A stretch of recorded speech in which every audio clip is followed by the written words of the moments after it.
सद्गुरुदेव भगवान की जय हो।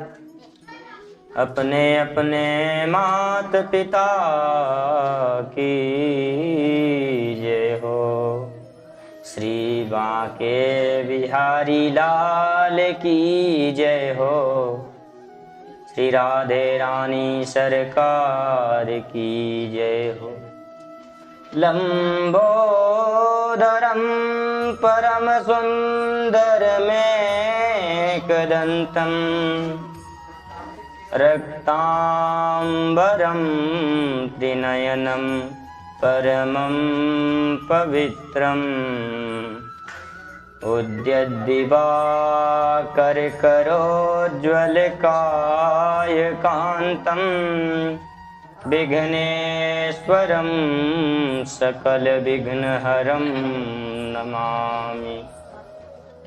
ध्यानमूलं गुरुर्मूर्ति पूजामूलं गुरुपदं मन्त्रमूलं गुरुर्वाक्यं मोक्षमूलं गुरुकृपा। राधे मेरी मातु है, पिता मेरो घनश्याम। इन दोनों के चरणों में मेरो बारंबार प्रणाम। आइए हनुमंत विराजिए, मैं कथा कहूँ मति अनुसार। प्रेम सहित आसन धर्यो, विराजो पवन कुमार। परम मंगलमय परात्पर परम अखिलेश्वर, अकारण करण करुणावरुणालय, तड़ित विनिंदित पीतांबरधारी श्री बांके बिहारी लाल जी के चरणों में इस दास का बारंबार प्रणाम। परम आराध्य लाडली वृषभानु नंदनी आनंद कंदनी श्री राधा रानी जी के चरणों में इस दास का सादर प्रणाम। अज्ञान रूपी अंधकार से ज्ञान रूपी प्रकाश की ओर ले जाने वाले मेरे परम पूज्य सद्गुरुदेव भगवान के चरणों में इस दास का सादर प्रणाम। आइए कथा में प्रवेश करते हैं। सच्चिदानंद रूपाय विश्वोत्पत्त्यादि हेतवे तापत्रय विनाशाय श्री कृष्णाय वयं नुमः। महाराज, ये भागवत जी के महात्म के प्रथम अध्याय का प्रथम श्लोक है। इसमें भगवान के 3 चीजों का वर्णन किया गया है। एक भगवान की क्रिया, और दूसरी भगवान की कृपा, और तीसरा भगवान दिखते कैसे हैं, भगवान का स्वरूप कैसा है। इस श्लोक में भगवान के सारे बायोडाटा का वर्णन है। सच्चिदानंद रूपाय विश्वोत्पत्त्यादि हेतवे तापत्रय विनाशाय श्री कृष्णाय वयं नुमः। सतघन चितघन आनंद स्वरूप परमात्मा को बताया गया। सत्य का तात्पर्य क्या है? सत्य किसे कहते हैं? सत्य वो है जिसकी कण कण में व्यापकता है, जिसे हम नग्न आंखों से देख नहीं सकते, वो सत्य है। और जब वही सत्य चित बनता है तो कभी राम बनता है, कभी श्याम बनता है, कभी वाराह बनता है। अलग अलग अवतारों को लेकर आता है तो वह चित्त कहलाता है। और जब वही चित्त किसी शक्ति के रूप में आता है तो वह चिति कहलाता है। या देवी सर्वभूतेषु चितिरूपेण संस्थिता नमस्तस्यै नमस्तस्यै नमस्तस्यै नमो नमः। जब वही परमात्मा किसी शक्ति के रूप में आता है तो वह चित्त कहलाता है। अब आप लोग तो भगवान के आनंद स्वरूप के बारे में तो जानते ही होंगे, क्योंकि जो भगवान की कथा श्रवण करके, भगवान का भजन करके जो हमारे हृदय में आनंद प्राप्त होता है, वही भगवान का आनंद स्वरूप है।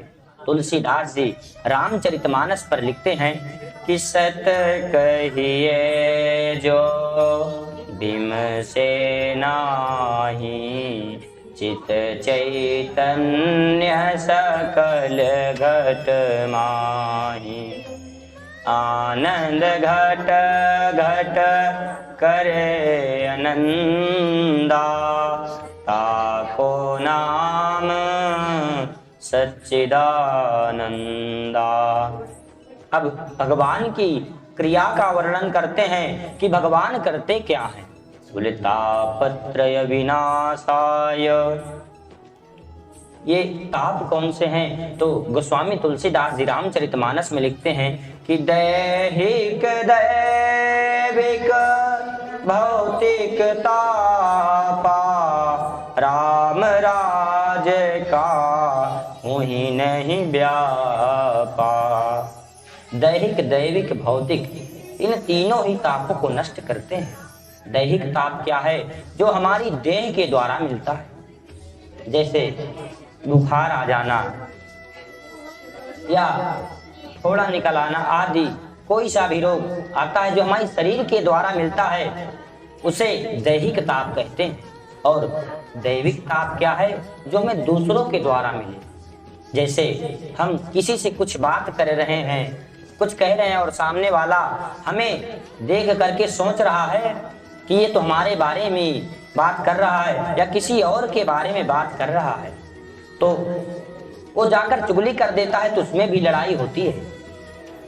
ये दैविक ताप है। और भौतिक ताप क्या है? जो हमें प्राकृतिक के द्वारा मिलता है। जैसे भूकंप आ जाना, बाढ़ आ जाना, आग लग जाना, धरती फट जाती है, धरती फट जाना, ये भौतिक ताप है।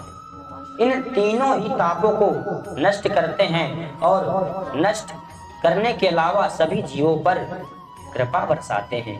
महाराज, ऐसा प्राणी कोई भी इस संसार में नहीं है जिसके ऊपर मेरे गोविंद की कृपा ना बरस रही हो।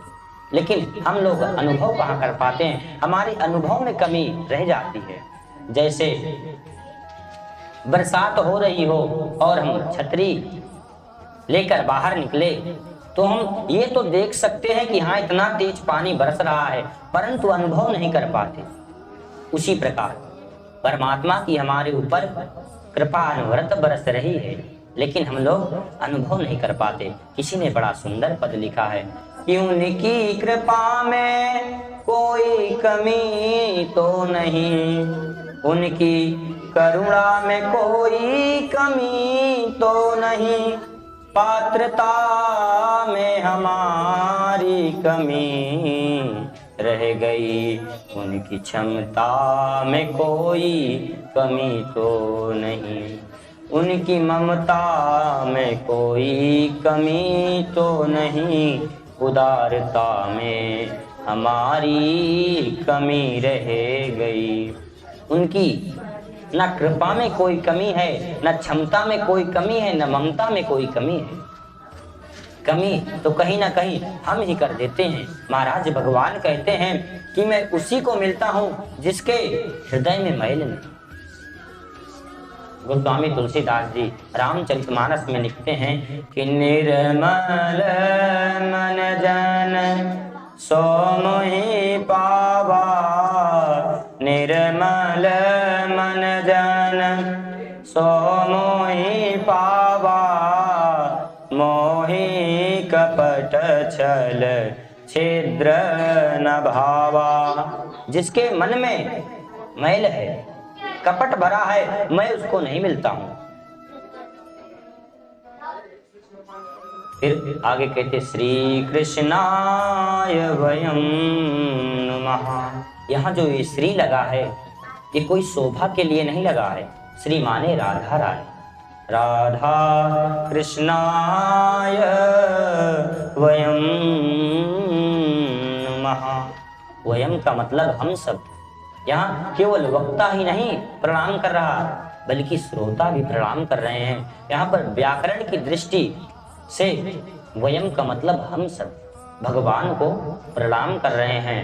और एक बात और कि श्रोता ही केवल भगवान की कथा श्रवण करके अपने कर्णों को नहीं पवित्र कर रहा, बल्कि वक्ता भी भगवान की कथा करके अपने मुखार बिंद को पवित्र कर रहा है, क्योंकि भगवान की कथा में कहीं पर भी भेदभाव नहीं है।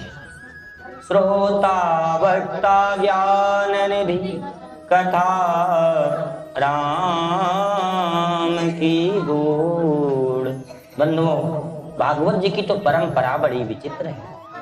क्या कि आप लोगों ने अक्सर ही देखा होगा कि जो व्यास होते हैं, जो वक्ता होते हैं, वो श्रोता को आशीर्वाद देते हैं, लेकिन यहाँ पर जो श्रोता है वो वक्ता को आशीर्वाद देते हैं।